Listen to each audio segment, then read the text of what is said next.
नमस्कार दोस्तों। आज के स्किल कोर्स में हम बात करेंगे सोलर पैनल इंस्टॉलेशन और मेंटेनेंस के बारे में। इस ट्रेनिंग का उद्देश्य ट्रेनीज को सोलर पावर सिस्टम की बेसिक जानकारी, सेफ इंस्टॉलेशन प्रोसेस और रेगुलर मेंटेनेंस स्किल्स प्रदान करना है। इस मॉड्यूल के कंप्लीशन के बाद trainee entry level solar technician के रूप में काम कर सकता है। अब हम ट्रेनिंग की शुरुआत करते हैं। इस कोर्स को कंप्लीट करने के बाद लर्नर सोलर एनर्जी और पीवी सिस्टम के बेसिक कॉन्सेप्ट समझ पाएगा। ऑन ग्रिड, ऑफ ग्रिड और हाइब्रिड सिस्टम्स को आइडेंटिफाई कर पाएगा। साइट इंस्पेक्शन और सिस्टम प्लानिंग परफॉर्म कर पाएगा। माउंटिंग स्ट्रक्चर और सोलर पैनल्स करेक्टली इंस्टॉल कर पाएगा। अर्निंग और इलेक्ट्रिकल सेफ्टी रूल्स फॉलो कर पाएगा। सिस्टम टेस्टिंग और कमीशनिंग कर पाएगा। Routine solar maintenance activities perform कर पाएगा। वर्कप्लेस सेफ्टी नॉर्म्स का प्रॉपर यूज कर पाएगा। Entry level solar technician roles के लिए जॉब रेडी होगा। सोलर एनर्जी एक रिन्यूएबल एनर्जी सोर्स है जो सूरज की रोशनी से इलेक्ट्रिसिटी जनरेट करती है। सोलर पैनल सनलाइट को अब्सॉर्ब करके डायरेक्ट करंट डीसी इलेक्ट्रिसिटी उत्पन्न करता है। इस डीसी इलेक्ट्रिसिटी को इन्वर्टर के माध्यम से अल्टरनेटिंग में कन्वर्ट किया जाता है, जिसका उपयोग घर, संस्थान और कमर्शियल बिल्डिंग्स में होता है। सोलर एनर्जी एनवायरमेंट फ्रेंडली है और बिजली के खर्च को काफी हद तक कम करती है। Solar system components. Solar power system के मुख्य कंपोनेंट्स इस प्रकार हैं। पहला, सोलर पैनल जो सनलाइट से इलेक्ट्रिसिटी जनरेट करता है। दूसरा, इन्वर्टर जो डीसी इलेक्ट्रिसिटी को एसी इलेक्ट्रिसिटी में कन्वर्ट करता है। तीसरा, माउंटिंग स्ट्रक्चर जो सोलर पैनल्स को रूफ या ग्राउंड पर सपोर्ट देता है। चौथा, इलेक्ट्रिकल वायरिंग और अर्थिंग सिस्टम जो सिस्टम की सेफ्टी और स्टेबिलिटी सुनिश्चित करता है। ऑफ ग्रिड सिस्टम में बैटरी का भी उपयोग होता है जो पावर को स्टोर करती है। साइट सर्वे और प्लानिंग। सबसे बढ़िया सोलर प्रॉपर्टी वो होती है जिसके साउथ मतलब दक्षिण दिशा से कोई छाया वगैरह ना पड़ रही हो। दूसरा हमें देखना होता है वेस्ट डायरेक्शन को, मतलब पश्चिमी दिशा को, कि कहीं कोई बड़ी बिल्डिंग आपकी पश्चिमी दिशा में तो नहीं बनी हुई है ना, और आपकी छत पर इन दोनों डायरेक्शन से किसी बड़े ऑब्जेक्ट की छाया नहीं पड़नी चाहिए। सोलर पैनल में होता यह है कि आपका सोलर प्लांट नॉर्थ डायरेक्शन से तो उठा हुआ रहता है और साउथ डायरेक्शन से झुका हुआ रहता है, ताकि जब हमारे सोलर पैनल्स लगे तो वह साउथ फेस को देखते हुए रहे। जैसे उदाहरण के तौर पर आपके जो नॉर्थ साइड के कॉलम हैं उनकी जो हाइट रहेगी वह 10 से 11 फीट रहेगी, और जो साउथ डायरेक्शन के कॉलम हैं उनकी हाइट 7 फीट के आसपास रहेगी। Installation procedure. Step 1, mounting structure installation. Structure को रूफ पर प्रॉपर अलाइनमेंट के साथ सिक्योर किया जाता है। Step 2, solar panel mounting. Panels को स्ट्रक्चर पर नट बोल्ट के माध्यम से फिक्स किया जाता है। Step 3, DC electrical wiring. Panels से इन्वर्टर तक डीसी केबल्स कनेक्ट की जाती हैं। Step 4, inverter installation and AC wiring.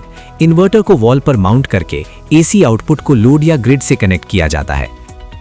अंत में सिस्टम की टेस्टिंग और कमीशनिंग की जाती है।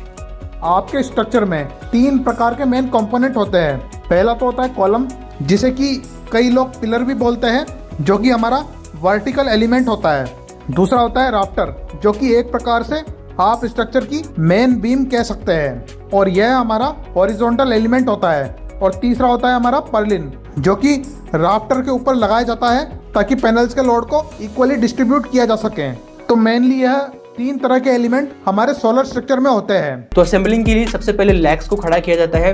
लेग्स के ऊपर राफ्टर्स कनेक्ट करी जाती है और राफ्टर्स के ऊपर फिर हमें पर्लिन्स इंस्टॉल करनी होती है। तो 1 बाय 1 करके हमारी टीम ये काम करती है। देन ये जो क्रॉस सपोर्ट वगैरह होते हैं, ये क्रॉस सपोर्ट भी यहाँ पर हमें इंस्टॉल करने होते हैं ताकि इस स्ट्रक्चर के अंदर स्ट्रेंथ आए।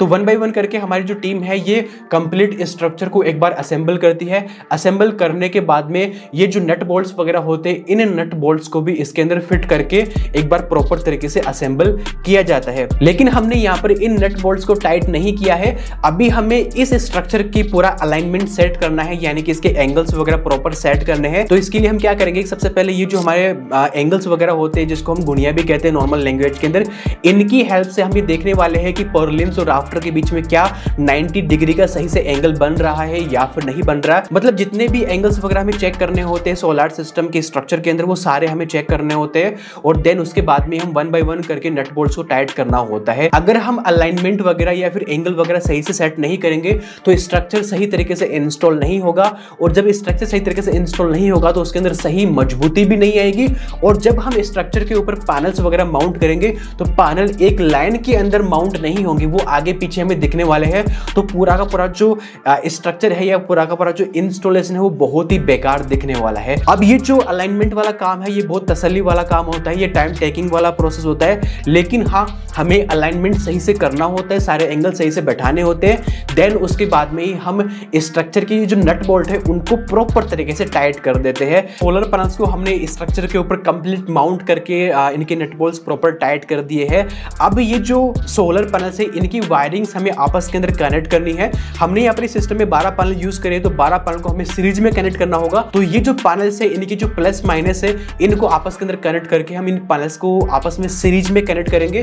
तो ये जो कनेक्टर है इनको हम कनेक्ट करने के बाद में इसके ऊपर केबल टाइप बांध के हम पैनल के नीचे ही इनको हम सही तरीके से प्लेस कर देंगे ताकि इन कनेक्टर्स के अंदर बारिश वगैरह का पानी बिल्कुल भी एंटर ना करे। इसके अलावा कहीं पर हमें अगर जंपर की रिक्वायरमेंट है तो हम सबसे पहले MC4 कनेक्टर जो होते हैं उनको हम बनाएंगे और बनाकर जंपर का यूज करके इसको हम पाइप के अंदर डालेंगे। पाइप के अंदर हम इसलिए डालेंगे कि कहीं पर अगर वायर अगर खुले आसमान के नीचे है तो उसके ऊपर धूप वगैरह या बरसात के पानी की वजह से वो वायर धीरे धीरे डैमेज हो सकता है। तो इसके लिए हम पाइप का यूज करेंगे, पाइप के अंदर वायर डालेंगे और वायर को फिर हम प्रॉपर तरीके से इन पैनल्स के नीचे प्रॉपर तरीके से माउंट कर देंगे। तो हमारे जो टीम मेंबर है ये 1 बाय 1 करके सभी वायरिंग्स को यहाँ पर कंप्लीट कर रहा है, और वायरिंग के लिए हमें जहाँ पर केबल टाई यूज करनी है वो भी प्रॉपर तरीके से यूज करके वायरिंग्स यहाँ पर फिनिश करी जा रही है। वायरिंग के लिए हमारा रूल ये होता है कि एक ही टीम मेंबर कंप्लीट वायरिंग करेगा, क्योंकि अगर मल्टीपल टीम मेंबर वायरिंग वाले काम में इन्वॉल्व हो जाते हैं तो कंफ्यूजन वगैरह क्रिएट हो जाएगा वहां पर, यानी कि गलत वायरिंग होने की पॉसिबिलिटी होती है।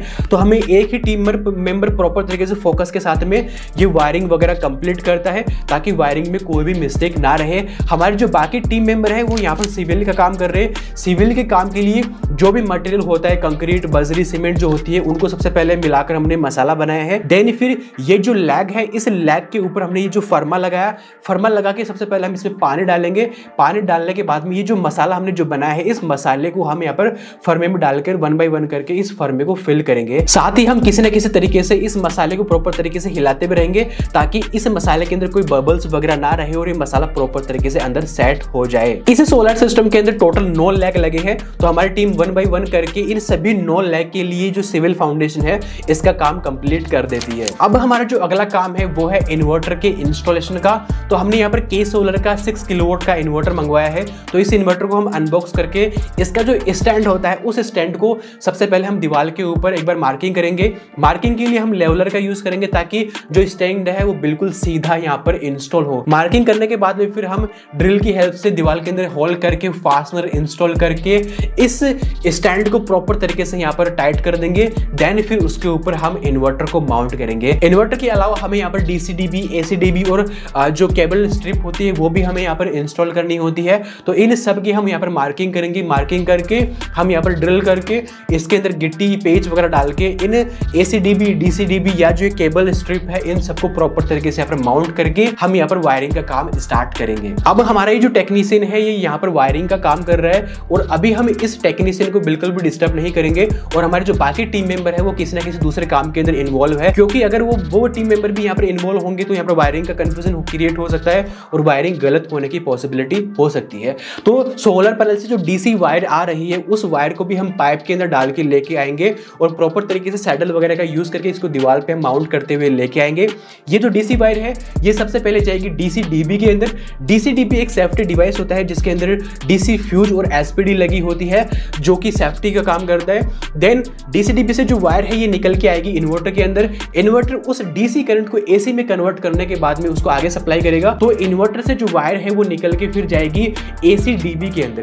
ACDB के अंदर AC, SPD और MCB वगैरह लगी होती है और ACDB से ही फिर जो वायर से वो निकलकर नीचे घर के लिए सप्लाई के लिए जाते हैं। अब इस इन्वर्टर के नीचे हम यहाँ पर एक वाईफाई राउटर भी लगाने वाले हैं। ये वाईफाई राउटर क्या करता है कि कस्टमर के घर के अंदर जो वाईफाई लगा है उससे कनेक्ट हो जाता है और इन्वर्टर का जो डेटा है उसको क्लाउड के ऊपर स्टोर करता है और कस्टमर या फिर कोई भी जो पर्सन है वो अपने मोबाइल ऐप के अंदर ही इस इन्वर्टर की सारी एक्टिविटी को वो ट्रैक कर सकता है, यानी कि कितना ये जनरेशन दे रहा है उन सब का ये एनालिसिस कर सकता है। मल्टीमीटर से हम एक बार ये चेक कर लेंगे कि सोलर पैनल से जो पावर आ रही है वो क्या प्रॉपर आ रही है या फिर नहीं आ रही है, और हमने जो नेगेटिव पॉजिटिव वायर कनेक्ट करे हैं क्या वो सही करे हैं या फिर हमने कहीं उनको आगे पीछे कर दिया है। तो मल्टीमीटर की हेल्प से जितने भी पैरामीटर्स को हम यहाँ पर चेक कर सकते हैं उनको चेक करके हम ये इंश्योर करेंगे कि वायरिंग यहाँ पर प्रॉपर तरीके से हो चुकी है, क्योंकि अगर हमने यहाँ पर गलत वायरिंग कर दी है और हमने सिस्टम को ऑन कर दिया तो यहाँ पर कंप्लीट सिस्टम जल सकता है और यहाँ पर लाखों रुपए का नुकसान हो जाएगा। तो हम मल्टीमीटर की हेल्प से प्रॉपर ये इंश्योर कर लेंगे कि वायरिंग यहाँ पर प्रॉपर हो चुकी है। अब ये जितनी भी खुली वायर से इन सब के ऊपर भी हम पाइप डालने वाले हैं ताकि वायर सेफ रहे और जब हमारा सोलर सिस्टम 25 से 30 साल तक काम करे तो इसके अंदर कोई भी प्रॉब्लम ना आए। हमारा दूसरा टेक्नीशियन यहाँ पर एलए यानी कि लाइटनिंग अरेस्टर का इंस्टॉलेशन कर रहा है। आकाश से जो बिजली गिरती है उससे सोलर पैनल डैमेज हो सकते हैं, तो उससे सेफ्टी प्रोवाइड करवाने के लिए हमें यहाँ पर ये एलए यानी कि लाइटनिंग अरेस्टर इंस्टॉल करना होता है। अभी जो लाइटनिंग अरेस्टर होता है ये कॉपर बाउंडेड होता है और इसकी हाइट सोलर पैनल से ज्यादा होती है। ये कंपलसरी होता है, अगर हमने इसकी हाइट सोलर पैनल से ज्यादा नहीं रखी है तो जो आकाशीय बिजली गिरेगी वो सोलर पैनल के ऊपर ही गिर जाएगी, वो इस छत के ऊपर क्यों गिरेगी। तो इसकी जो हाइट है वो हमें सोलर पैनल से ज्यादा रखनी होती है, साथ ही ये कॉपर बाउंडेड होता है, तो जो आकाशीय बिजली गिरती है वो सोलर पैनल्स के ऊपर ना गिर के इसके ऊपर गिरती है। साथ ही ये जो एलए होता है इसको हम वायर के थ्रू कनेक्ट करके ग्राउंड तक लेके जाते हैं और ग्राउंड के अंदर हम एक अर्थिंग इंस्टॉल करते हैं ताकि जब आकाशीय बिजली गिरे तो वो इस छत से होते हुए ग्राउंड के अंदर चली जाए और न्यूट्रल हो जाए, और इससे हमारा सोलर सिस्टम सेफ बना रहता है। वायरिंग कंप्लीट हो गई है तो इन्वर्टर से जो आउटपुट की केबल जाएगी, पावर वाली केबल, उस वाली केबल को हम कुछ इस तरीके से दीवार के ऊपर माउंट करते हुए नीचे लेकर जाएंगे। साथ ही इस सिस्टम के अंदर हमें टोटल 3 अर्थिंग करनी होती है। एक होती है डीसी साइड की अर्थिंग जिसके अंदर हमारा स्ट्रक्चर वगैरह डीसी-डीबी आता है, और एसी साइड की अर्थिंग के अंदर हमारा इन्वर्टर और एसी-डीबी आता है। तीसरी अर्थिंग हमारी लाइटनिंग अरेस्टर की होती है। तो इन तीनों अर्थिंग की जो वायर है इस वायर को भी हम पाइप के अंदर डाल के फिर इसको क्लिप के थ्रू माउंट करते हुए दीवार के ऊपर नीचे लेकर जाएंगे प्रॉपर तरीके से, ताकि ये जो सिस्टम है ये प्रॉपर तरीके से इंस्टॉल हो और जब ये सिस्टम 25 से 30 साल तक काम करे तो इसके अंदर कोई भी प्रॉब्लम ना आए। स्ट्रक्चर की एक्स्ट्रा सेफ्टी के लिए हम यहाँ पर ये सपोर्ट भी लगाने वाले हैं। वैसे इसकी कोई भी रिक्वायरमेंट नहीं है लेकिन फिर भी हमने यहाँ पर एक्स्ट्रा यहाँ पर ये काम कर दिया है। तो वेल्डिंग का यूज करके हम ये एक्स्ट्रा सपोर्ट इंस्टॉल करके दीवार के अंदर फास्टनर के थ्रू टाइट कर देंगे ताकि जो स्ट्रक्चर है उसको थोड़ा सा और सेफ्टी मिल जाए। वैसे इसकी जरूरत नहीं है लेकिन फिर भी हमने यहाँ पर ये थोड़ा सा एक्स्ट्रा काम कर दिया है। अब हमारा जो अगला काम है वो है अर्थिंग के इंस्टॉलेशन का। तो जैसा कि मैंने आपको बताया है कि इस सिस्टम के अंदर हम टोटल 3 अर्थिंग इंस्टॉल करने वाले हैं, और जो अर्थिंग है वो 2 मीटर लेंथ वाली होने वाली है और केमिकल अर्थिंग हम यहाँ पर करने वाले हैं। तो हमारे जो टेक्नीशियन है वो पहले घर के सामने एक गार्डन सा बना हुआ है जहाँ पर जगह है, तो यहाँ पर 3 गड्ढे करेंगे अलग अलग, और 3 गड्ढों के अंदर फिर ये जो हमारी जो रोड है इस रोड को हम डालेंगे। डालने के बाद में ये जो केमिकल कंपाउंड हम जो लेके आए थे उसको हम ये डालेंगे ताकि अर्थिंग रोड के आसपास जो मॉइस्चर वगैरह है वो प्रॉपर तरीके से बना रहे। जब अर्थिंग प्रॉपर तरीके से एक बार इंस्टॉल हो जाएगी तब हम जो वायर ऊपर से लेके आएंगे उनको हम 1 बाय 1 करके कनेक्ट करेंगे इन अर्थिंग के साथ में। देन फिर हम इस अर्थिंग के ऊपर मिट्टी वगैरह डाल के इसको प्रॉपर तरीके से यहाँ पर पैक कर देंगे। Safety practices and tools. Solar installation के दौरान सेफ्टी प्रोटोकॉल्स का पालन करना अत्यंत आवश्यक है। हमेशा पर्सनल प्रोटेक्टिव इक्विपमेंट यानी पीपीई का उपयोग करें, जैसे safety helmet, insulated gloves, safety shoes. उपयोग में आने वाले मुख्य टूल्स हैं multimeter, spanner set, drilling machine. बिना सेफ्टी के इलेक्ट्रिकल काम करना मंजूर नहीं है। Maintenance and trouble shooting. Solar power system का मेंटेनेंस सिंपल और कॉस्ट इफेक्टिव होता है। सोलर पैनल्स को 15 से 20 दिन के इंटरवल पर साफ पानी से क्लीन किया जाना चाहिए। इन्वर्टर डिस्प्ले पर डेली एनर्जी जनरेशन रेगुलर रूप से मॉनिटर करें। अगर पावर जनरेशन कम हो तो पहले निम्न चीजों की जांच करें: panel cleanliness, shadow obstruction, loose electrical connections. Solar energy sector Bharat में तेजी से विकास कर रहा है। इस स्किल ट्रेनिंग के माध्यम से ट्रेनी रोजगार के अवसर या सेल्फ एम्प्लॉयमेंट दोनों के लिए तैयार होता है। इस ट्रेनिंग मॉड्यूल को ध्यान से समझें और प्रैक्टिकल सेशंस में एक्टिवली पार्टिसिपेट करें। धन्यवाद।